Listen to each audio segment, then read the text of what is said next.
Especially over the course of the last 6 years or so, I've spent countless hours in doctor's office and hospitals, not only concerning my own health, but also intervening and discussing things with others.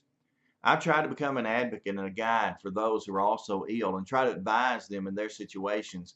One of the questions I generally ask as I meet someone new, especially, is this: how do you feel?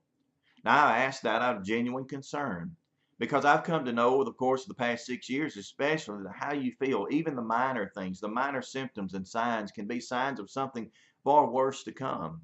And concerning the heart and the heart condition, especially, you have to know exactly how your body acts and reacts to certain situations so that you can help the doctors to guide you in your pattern of taking care of your body, taking care of your heart, especially.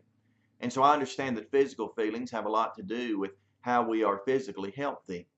But at the very same time, we need to be careful because oftentimes concerning religion, we allow our emotions to be our guides in things spiritually, and that cannot always be a good guide. As a matter of fact, do you remember the record is recorded in the book of Genesis, primarily in chapter 27? You see, there was two brothers at that point in time, Jacob and Esau. Esau, now being the eldest of the brothers, was supposed to receive the birthright, if you will, the greatest that the father had to offer upon his death. But Jacob, being the younger brother, only by a few moments, as a matter of fact, Jacob and his mother decided that they ought to take advantage of that brother, take advantage of the father ultimately, and take away that birthright. Now the father had called unto Esau, the eldest, and asked of him to go out in the field, to slay an animal, to slay some venison, bring it back in and cook it up just like he liked it. And that's what Esau had intended to do. But you remember there was a great difference between the two brothers. Esau, being the eldest, was also considered a ruddy or rough and red-headed brother, if you will. He had hair all over his body, as the Bible records. Jacob, however, was just the opposite of that.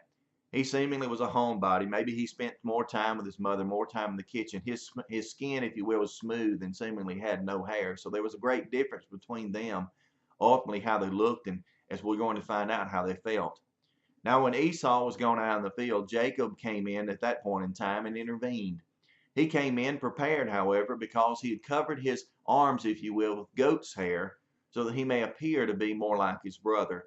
Now, his father, being practically blind at the time, had to go off of the other senses that he had, and he noted when Jacob came in the room that he did not sound exactly like his brother Esau. So he's very cautious and worrisome about who this really was. But again, Jacob was pretending to be his brother, and he's offered the venison, if you will, at least the fake venison, up into his father. The father was satisfied with that, but something just didn't seem right. And at that point in time, Jacob outstretched his arms and allowed the father to touch his arms. He allowed him to feel of his arms to be sure whether or not he was Jacob or his brother Esau. And upon feeling his brothers, the father basically said this: the voice is not right. Nothing really seems right, but it's certainly the arms of your brother Esau. You're a hairy man like he ought to be. And because of that, his father had been fooled. His father then turned and gave the birthright away, gave it unto Jacob, and when Esau came back in, he was all upset because he had missed his shot at gaining that birthright. What do we learn from this? Friends, we learn from that we have to be careful concerning our feelings. You see, the feelings of the father there led him to believe something that was simply not true. It's the same case in religion. If we go off of what we feel, of what our emotions sense, and such as that, we can oftentimes be led astray. Friends, it's a sad case today that so many in the, quote, religious world today are being led by their feelings. They're turning to God's word and to their hearts and saying, well, I just feel like it's right. I feel like I'm saved. I feel like my worship is proper. I feel like this and that. And They're being led astray. Friends, be careful. Don't allow your feelings, or if you will, your conscience, to be your guide, because oftentimes your conscience has not been trained or led in the right direction. No, allow the Bible to be your only guide in matters of religion. This has been your daily dose, and I encourage you daily to not only be encouraged, but to find the truth in God's word. Thank you.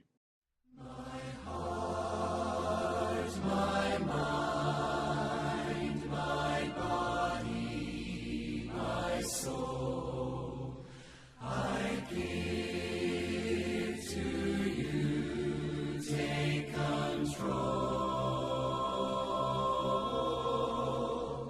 I give my body a living sacrifice.